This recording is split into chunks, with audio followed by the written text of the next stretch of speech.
Hi guys, in one of my previous videos I had spoken to you about the immigration changes that the Prime Minister Liz Truss was looking to make. But since then there's been a series of changes which have been volleying about, to be very honest, and at this point it is extremely messy and no one's really sure what's happening.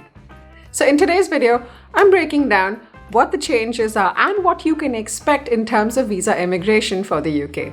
So it started off with Liz Truss saying that more emphasis would be paid to immigration in the country, primarily because we're looking at about 1.3 million vacancies across the UK right now, which are unfilled even till date. Now, these vacancies were all the way from IT to hospitality, and these are some of the changes she was suggesting should be made to immigration immediately. Lifting the cap on seasonal workers so that about 40,000 agricultural workers can enter the country on a seasonal worker visa. Lifting restrictions on broadband engineers.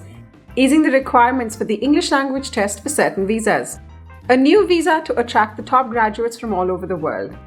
Changes in the salary threshold to settle permanently in the UK. And changes in terms of additions to the shortage occupation list.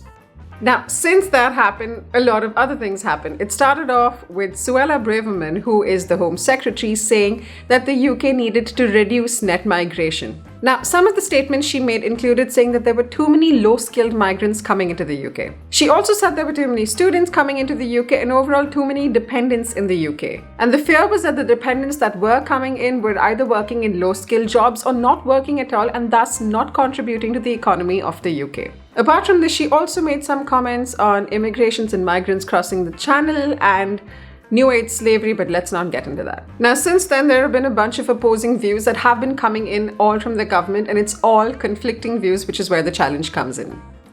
The Cabinet Office Minister Nadeem Zahawi told Sky News that international students are a really positive thing for our universities, for our communities, but it is not right for them to bring along 5 or 6 dependents, because we have to make sure they are coming here legitimately to study.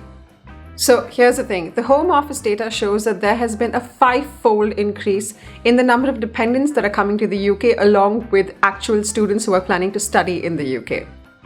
Out of the 486,000 visas issued to students up till June 2022, 81,000 of them were issued to dependents of students versus 16,000 of 2019. So what happens next? Well, for starters, according to the Evening Standard, the PM is trying to bypass the Home Secretary when it comes to changing rules for foreign workers to work in the UK. And on Sunday, Cabinet Office Minister Nadeem Zahawi insisted that the public would support higher immigration if it brought along with it higher growth. Now, what does this mean for you? Well, obviously there's no official word yet, but this is what the possible implications could be. It might be that the UK might look to have a more controlled stance on the number of dependents coming in by limiting the number of legally allowed dependents with every visa. It might also mean reducing the number of international students coming to the UK, but again, there is no confirmation on this. Something that is more likely to happen is that recruiters might be a little more anxious now, knowing that a bunch of changes are about to come into place. So when they are making decisions, they may be a little more cautious while offering visas. Some of the other changes that could be implemented is adding more roles to the shortage occupation list in terms of high-skilled labor, and for lower-skilled roles where there is a shortage of labor, they could introduce a new set of temporary visas. There is also talk of trying to simplify visas simply because of the amount of bureaucracy involved.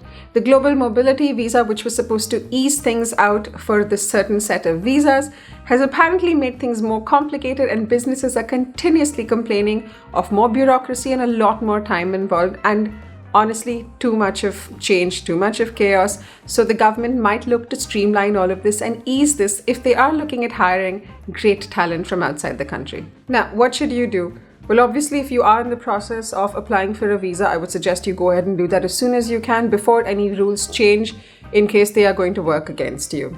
For instance, if dependents were going to join their primary visa holders in the UK, I would suggest that they join them sooner rather than later, just to make sure that you're covered. The other thing I suggest you do is set an alert on Google for UK immigration so that in case any news comes up, because everything is up in the air right now and changes might be made at any point, in case any news comes up, you are the first to know.